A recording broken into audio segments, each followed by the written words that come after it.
Welcome to Patscast, the unofficial Regina Pats podcast. This is our episode for March the 20th, 2021. I'm Matt. I'm Chris. Bedard behind his net to pick it up. To center ice. Nice move to gain the line. Right circle. Shot. Scores! Connor Bedard has arrived here at the Pratt Center as first in the Western Hockey League. And the Pats cut the Raiders lead to 3-1. Bedard in there with a steal. Kennedy scores! That was quick, and the Pats lead 2-1. Okay, so opening week of the WHL East Division Hub. Let's kick it off with some Pats news before we get into the games. We got a busy episode today. 5 games to go through. A bit of delay getting this out this week. A few family things going on here, but typically we like to get it out a little bit earlier. But 5 games this week to go through. Let's kick it off with just some general WHL news and specifically the East Division. How did you feel that first week went? I thought it went pretty good. Kind of talking post game after that first game. I asked Nyhoff how he thought the competition was or the pace was, and it honestly it looked like it was mid-season form. It didn't look like a preseason style game, right? Sure, it was a little sloppy, but the pace was really good, and I thought it's been pretty good hockey for right out of the blocks. I think so too. I think the format feels fun. It's good. It's busy, but man, there's hockey on a lot. The two a day, it's kind of cool. You can put a game on if we're not in the 4:00 game. You can put the game on whoever's playing, and then have it run, and then catch the Pats game at the later game or whatever the late game is. And I know it's kind of fun. I like having that much hockey on. And tonight I'm watching WHL, NHL's on TV. It's just like, it's a lot of fun. Yeah, it's all happening. It's a pretty, it's short and fast. And it's kind of like the NHL playoffs last year. It was just like an onslaught of hockey. And it's fun. I'll take it all in.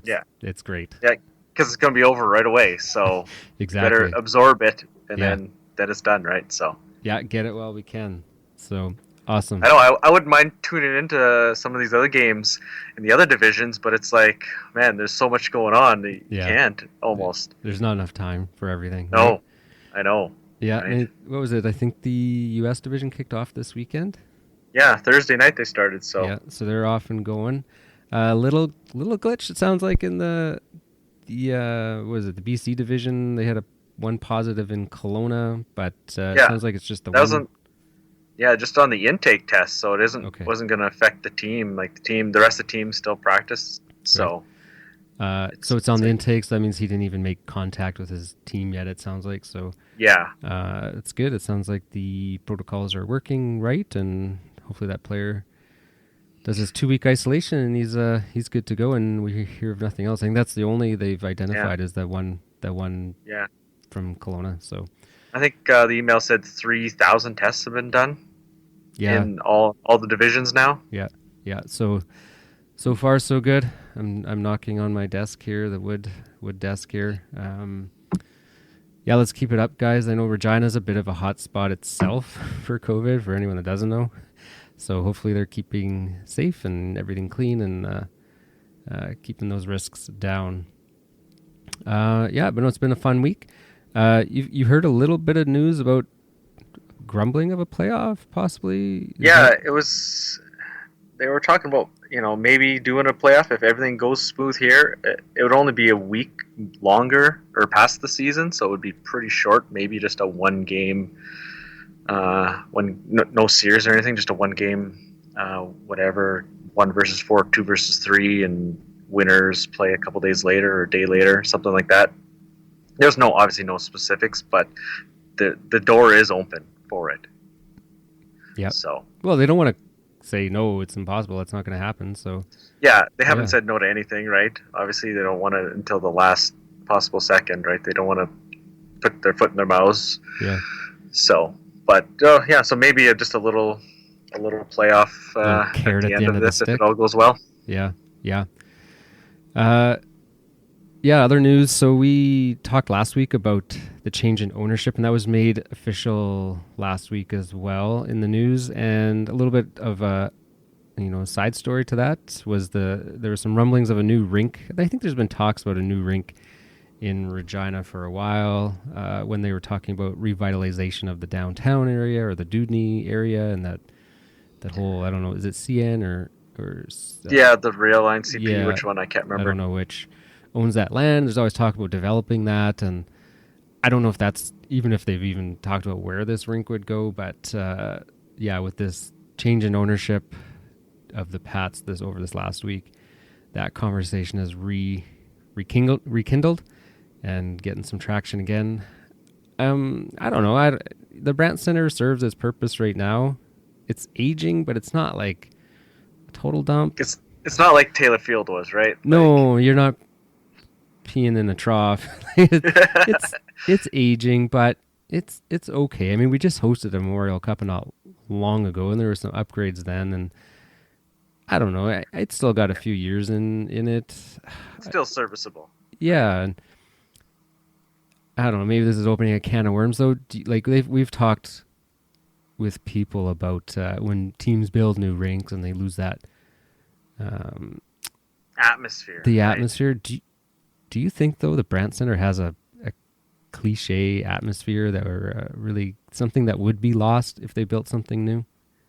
Well, see, that's the thing. It's the new buildings, and they're so cavernous, so big, and like Medicine Hat totally lost their atmospheres. I think they had one of the best ones in the whole league. Their downtown facility, and they go out of town, out on the edge of town, and they get the big high roof, and so you can host other events. That's the thing, right? The multi-purpose facility is kind of the key, right?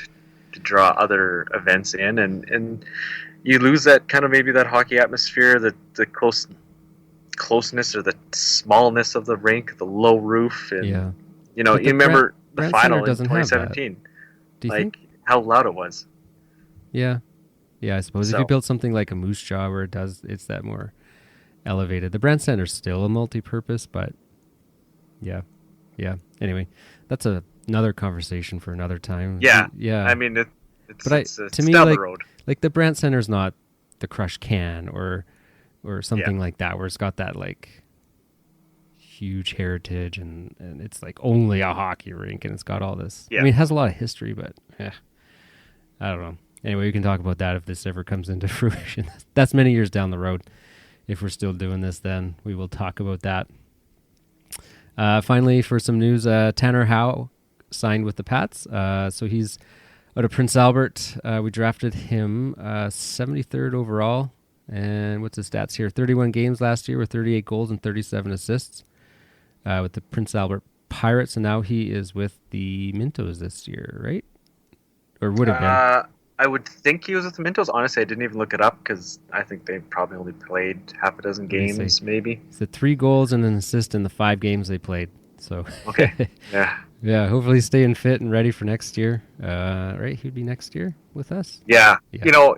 As soon as I seen the signing, I was like, oh, why didn't he sign like a couple weeks ago, and then come down to camp, right? Yeah. But he's only 15, so he couldn't have.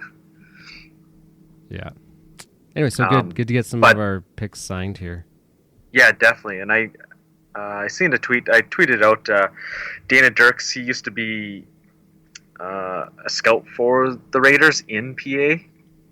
He's no longer with the Raiders, but he's an acquaintance of mine, and he said Tanner has really good vision, great distributor of the puck, and scores when it matters in close games. He didn't run up point totals against bad teams. He was extremely consistent. He's on the smaller side. He possibly gets to 5'10", maybe a little more. He skates well and makes others better around him. Good. So that's nice. Some some nice pretty good words Yeah. from Dana there. Absolutely. Okay, well, let's get into the games this week. So 5 games.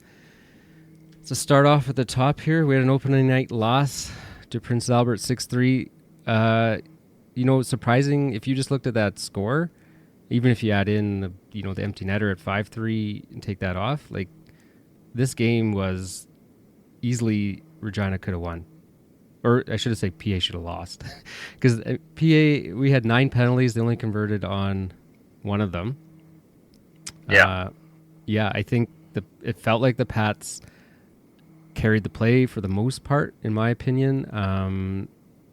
It was just a few little defensive breakdowns, or just didn't really, and then PA capitalized on those and kind of got out of hand there. Yeah, I mean, after the game, Sush was pretty happy overall. Yeah, I was too. The shots on net, 31-17 for Regina. Like, yeah, 43 to 31 on the face-offs for Regina. If there was a time of possession, I'm sure Regina would have been heavily favored in that too. Like, I don't know, it just didn't come together. Who knows, right? It's their first game, so exactly, first game of the year, right? But it was just quick little mistakes, and then it was the back of our net, which was just kind of unfortunate. I mean, we can talk about, everyone's seen them, I'm sure, the Bedard goals. It was just his first shot, even, right? Rang it off the mask of Paddock. He got it up so quick from being in tight. Yeah. I mean, it probably would have went over the net if it didn't hit Paddock in the mask, but I mean, like, it was a great opportunity on his first ship. Yeah. And so I was hesitant to get on the Bedard train. I was just like, I just don't want to put myself and pressure on and just everything. And then after that game, I'm like, I'm on the train. Let's start. Let's leave the station. Let's go.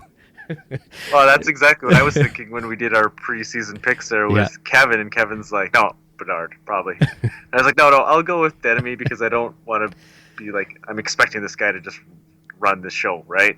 No. But he clearly does, so. He does, and we were talking just before we started recording, and someone was asking me what he's like, and I mean, I haven't got to see him in person, but just watching the games, he's out there like a really good 19-year-old. As a 15-year-old, right? So it's not like he's out there, just destroying the league, right? But he's out there as a really recognizable. Would you say dominant? No, I don't think he's dominant yet. No. But recognizable and can certainly handle himself at all ends of the ice. Yeah, and then when he gets the chance to show off his skill, it just is so obvious, and I wish we could see him in person, and it's too bad, but anyways, we'll get to next year. This is a nice taste. His first goal, that end to end, he picked it up at our goal line, and they kind of got overshadowed from the shot was the guy at the blue line. He absolutely undressed. The guy was just like, you could see in the replay, he's like, God, he's swearing at himself because he's the one that got burnt for Bedard's first goal.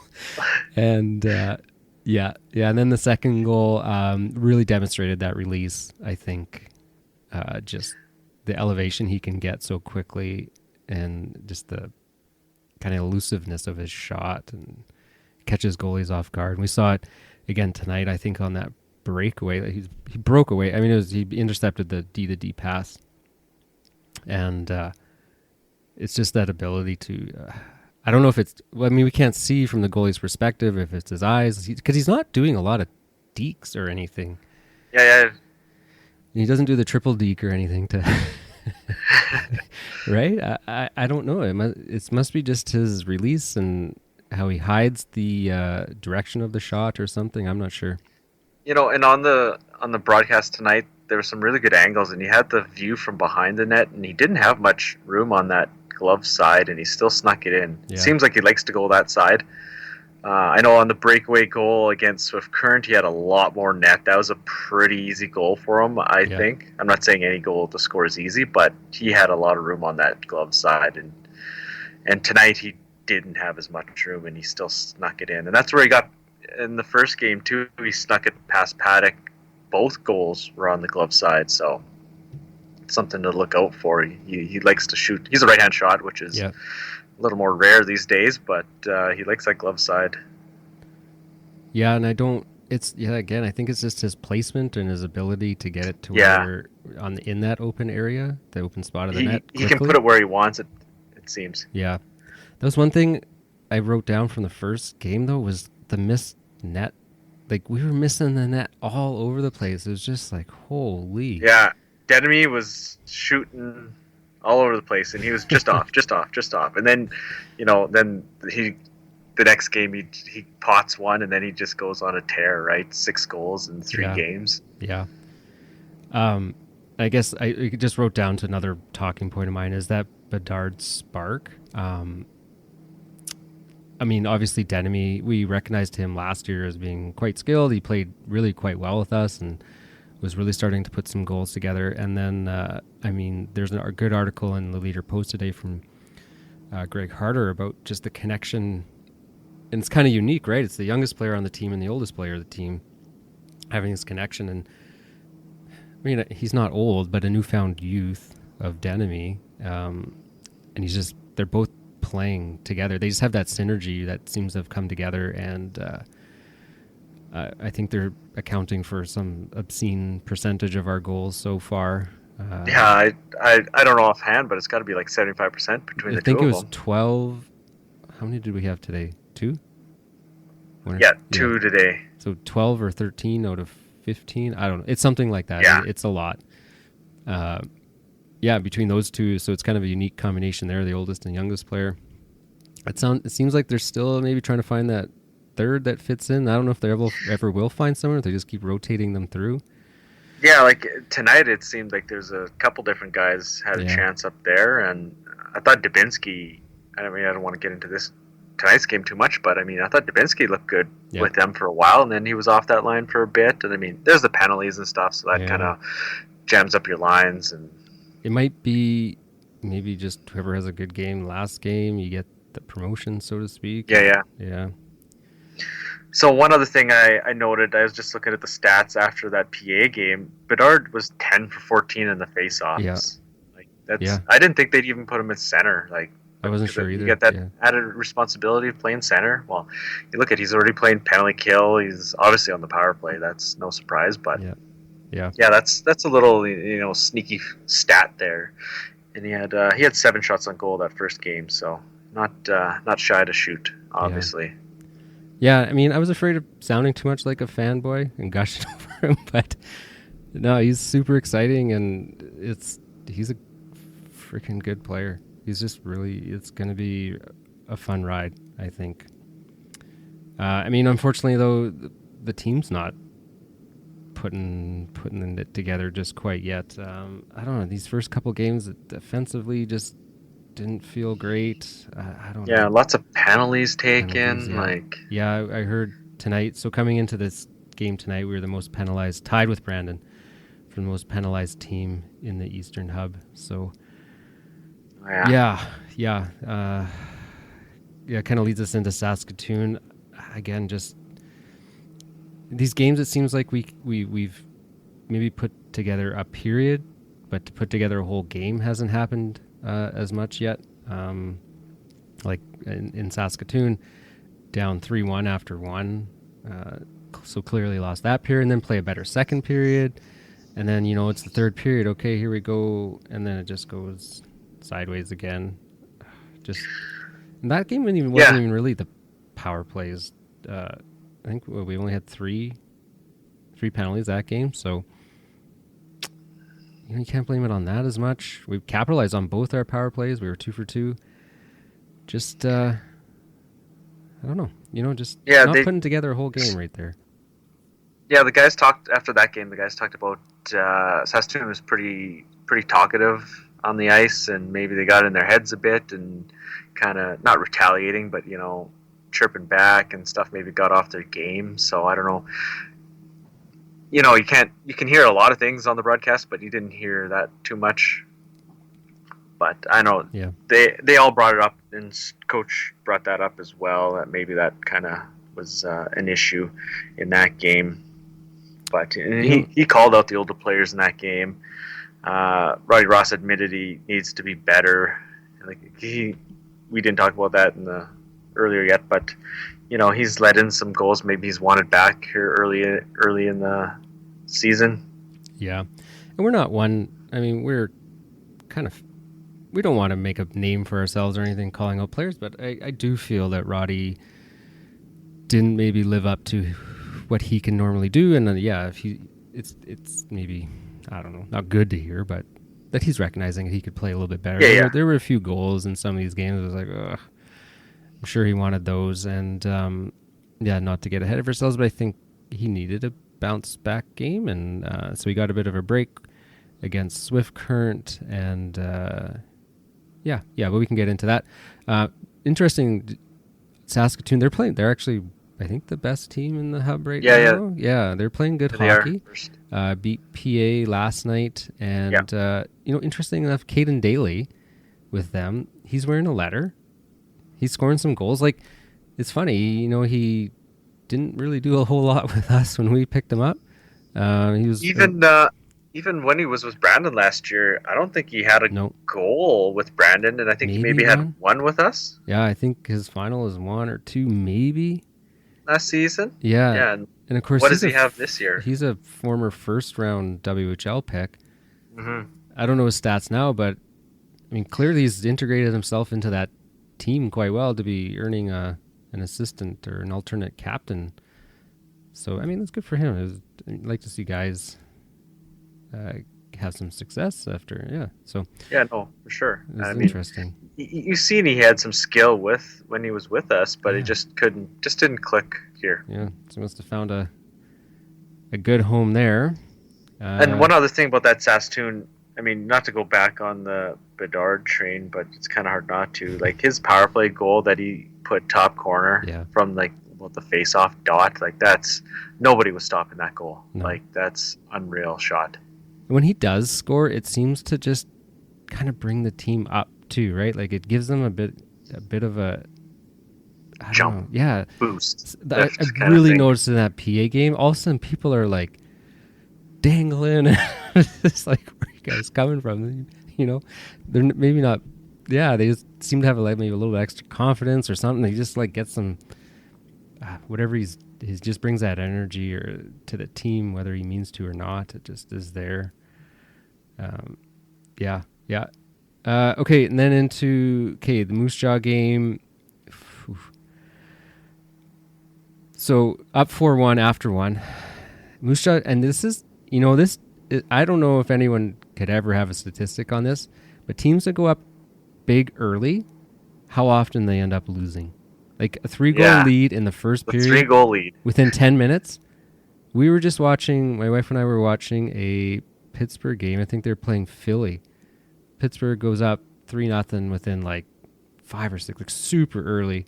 Philly changes their goaltender, and Philly ends up winning. Like, I don't know how many times that happens, when you score big early, that you end up losing, especially with that goaltender change. As soon as I saw that, I was like, okay, this game's not over. Not even close. And sure as shit, then of course my buddy Damian Hunt scores the game-winning goal against us. It's bastard. Anyways, that was a tough one. That was a tough one. That was like, was I gonna? Like, it was the penalties. Right at the end of the first period, it was the penalties. Yeah. Right. You're up 3-1 or 4-1, and you take 2, and they score right away on the 5-on-3. And so it's 4-2. They're back in the game, right? 4-2 is nothing. Yeah. No, they get another one, and then they get another one, and then they go to overtime, and Johnson got he didn't even get dangled. He let Hunt cut to the inside, and then it was all over from there. Johnson, I don't know if he realized how deep he was in the zone, because there's no way you got to let a guy cut in on him. And Johnson's played great for us, and I don't want to be like, oh, it was all his fault, but he just made a little mistake, and he let the guy cut in rather than making him go wide. And Hunt, you got to give him credit. He made a nice move on Ross and scored a goal. Mm-hmm. So that one ended. That was a little bit later, right? So then I was like, oh, I got to listen to the presser after.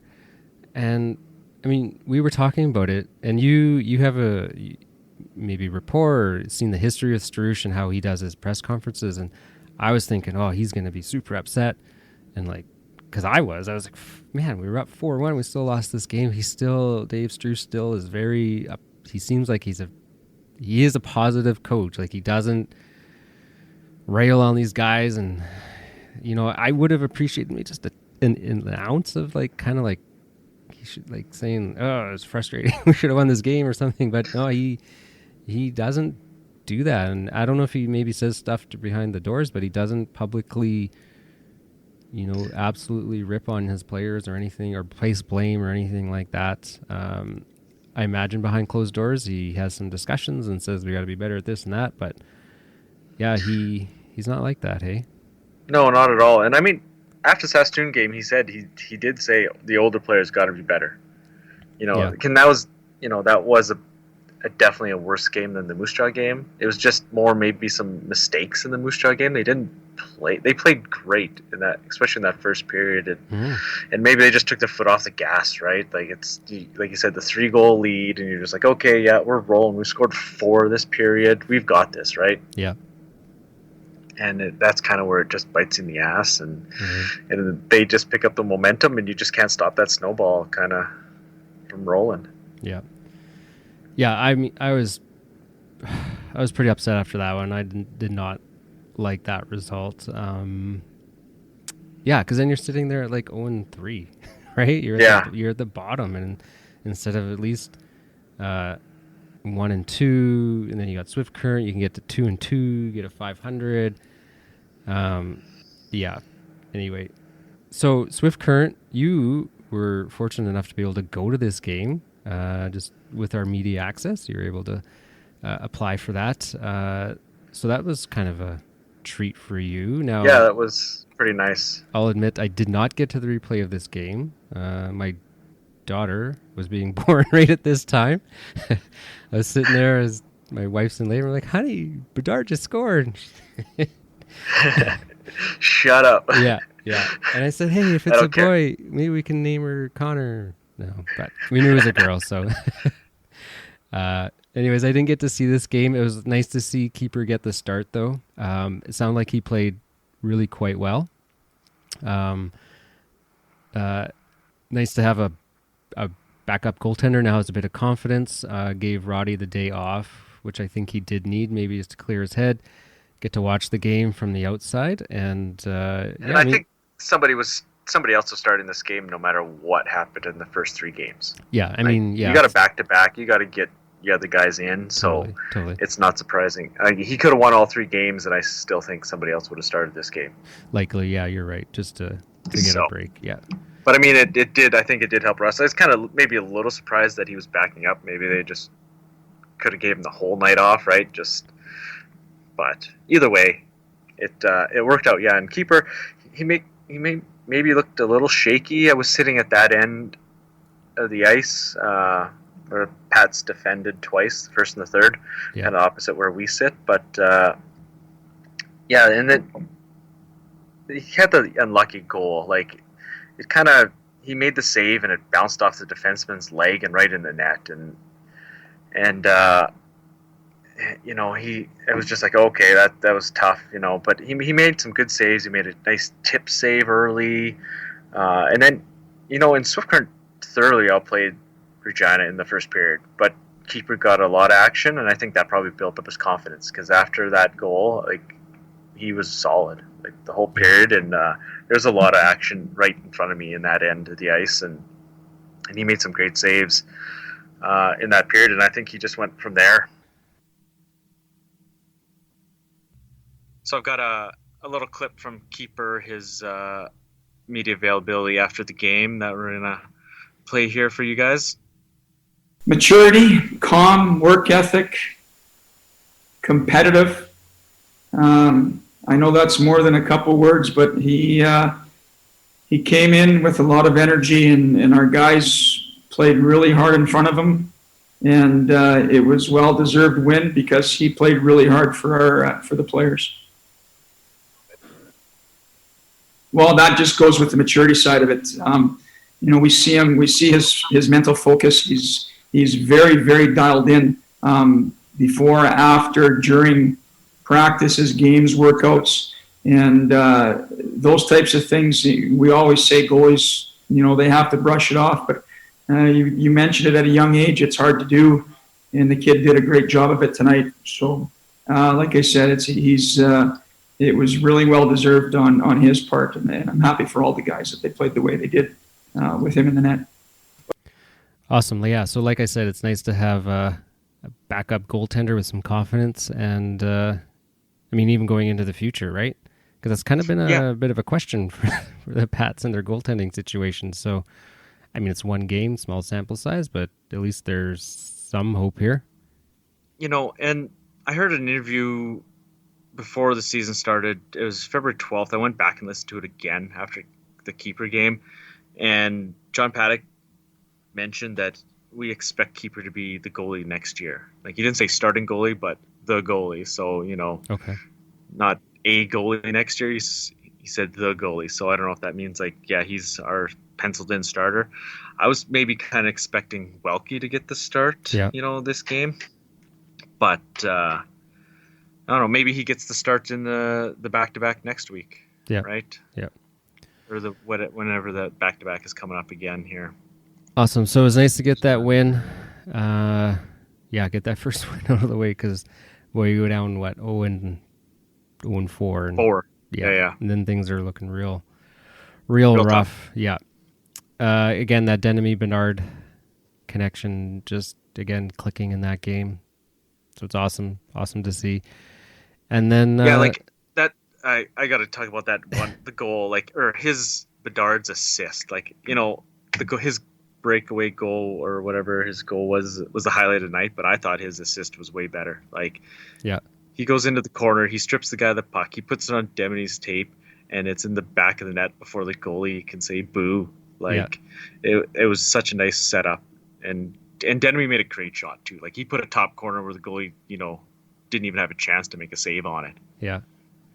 Yeah, and Bedard, he's talked about being an all-around player, and maybe just not scoring goals, but racking up points in other ways, and being a centerman, being that defensive, not just a cherry picker goal scorer kind of guy. So, his playmaking ability is there too. Yeah, and Shush commented tonight, he's a mature individual already. He's, like you said, he seems like he's a 19-year-old player out there. Mm-hmm. Right? Yeah. Strush did comment on we can throw in a clip here maybe later that Strush commenting on maybe the decision with putting Denemy and Bedard together in their chemistry that they've come out with this season. This started off this season already so hot. Denemy's a shooter. There's no question about that. And that was really it right there. We could obviously getting Connor here and seeing him on the ice and watching him and experiencing what he can do at such a young age. We needed to go through that. They've obviously got some chemistry together, and they're learning how to play. And Carson's a really, really smart person, really smart player as far as hockey IQ goes. So he sits back, he listens, he learns to the young kid. They talk about things, they've got ideas on the bench. I think that as much as Connor's helping Denemy out, I think that Carson's doing a great job helping the young kid out as well. So that chemistry's there, and I think that with the two of them, you could put anybody on the other side and they can have some success. Good. So anyways, nice to get that win out of the way. And then Brandon tonight. So again, the most 2 penalized teams in the hub. This game didn't have a lot going on there at the start. Kind of a rough. Gave up that shorty. That was rough. Just not a lot of zip. It felt like. Hey, I felt like Roddy Ross did have maybe that bounce back game we were hoping for. He played fairly well. While the first goal. Sorry to interrupt, but the first goal, man, I don't know how he got it. It went through him. He had it covered. I think it went between his arm and his body. He was up against the post, and it was a bit of not a lucky goal, but an unfortunate, maybe snuck through somehow. Yeah. But like you're saying, it wasn't the most exciting game tonight. No, and with the team playing sort of flat, it could have been easy. If Ross wasn't in it, it could have got out of hand in a hurry. But no, it seemed like he was playing a little bit better. And then, with a lightning strike with Bedard's goal, intercepted that D-to-D pass. And he had a breakaway from our blue line. The blue line, yeah. He had a lot of time to think about that shot. And, again, there's not a lot of movement in him. He just gets that shot off, and got that back there, and it really seemed to kind of change the flow of that game. Evans, I was kind of getting a little frustrated with that double minor power play that we had. There wasn't a lot going on. I don't know how many shots they ended up having. It wasn't very many until Evans finally took that shot. It was pretty good play by him, right? He kind of hesitated and waited for that screen to develop. It looked like there was two or three guys. He just changed the angle maybe a bit and got his shot through. Yeah, a bit of patience there and worked out. And yeah, so I mean, to start the game kind of slow and not sloppy, just there was not a lot going on from the Pats. And then to even it up, I think that was good. And I mean, overtime's always who knows, right? Crapshoot. Yeah, so arguable pick play possibly on the Pats. On the Pats, I guess, not for them, however you say that. Walker got knocked down quite a ways. Yeah, I think from he the maybe puck. tried to sell it a bit too. Yeah. He looked back. He knew that guy was there. It was a funny play. Really, Greg, he's a guy that's gonna do that kind of stuff. Like, oh, I'm just gonna stop right here, and if I take a penalty, I take a penalty. Like, so, I mean, maybe Walker is like, okay, he's gonna stop here. I'm gonna run into him and draw a penalty, and it didn't work out, and it was who knows? I mean, 3-on-3. Who knows? Weird things can happen, but it was a nice goal. Like he put it top corner. It was pretty nice. Yeah. But overall, we took a few stupid penalties again, and there was one at the end of the game. I think with 3 minutes left, 3 or 4 minutes left, and I thought, oh god. But killed that penalty, and there's some really good push after that. Actually, the Pats had, and it's too bad. I think maybe a little missed opportunity. Was it the end of the second? I think it was the end of the second where we had the 5-on-3. Yeah, and we just, I don't know, just some sloppy play there. Just couldn't get the shots off, and it would have been nice to capitalize there. But I mean, overall, I guess we're lucky to get away with a point in the end of that one. I think so. Yeah. I don't know anything else from that game. Brandon's jerseys. Yeah, what's that about? Like, they were wearing. So anyone that didn't see it, all blacks with black numbers. Like, it was total stealth. I don't know, the whole black thing. Yeah. There was a big thing in the 90s. Everyone had black jerseys and 2000s. Yeah, early 2000s. There. Okay, yeah. I don't know where these came from. Brandon has nice normal jerseys. I don't know why they need this one. Well, the new owners this year, so they always got to change it up, right? Their whites, they kind of went back to the wheat sheath on the bottom and stuff. Okay. And the whites look good, but these black ones, I don't know, because you look at the game sheet, and they have normal looking black jerseys in the player profile pictures. So I don't know if this is a third thing. I don't know, but I was kind of surprised. I was like, "Ooh, what are these?" Yeah. And like you said on the call, Evan's like, "I don't know who that guy was." I can't read a number or name on it, right? He was trying to identify someone. He didn't even know who it was. And I don't blame him, because it was they're just black. Yeah. So. All right. But now, I know. I think the takeaway from that game is Ross is, he got the bounce back. He looked pretty solid tonight. Yeah, that was excellent. Okay, then going into next week, so we got Winnipeg, PA, Saskatoon, Tuesday, Thursday, Friday. Not a bad schedule there. A little bit of rest.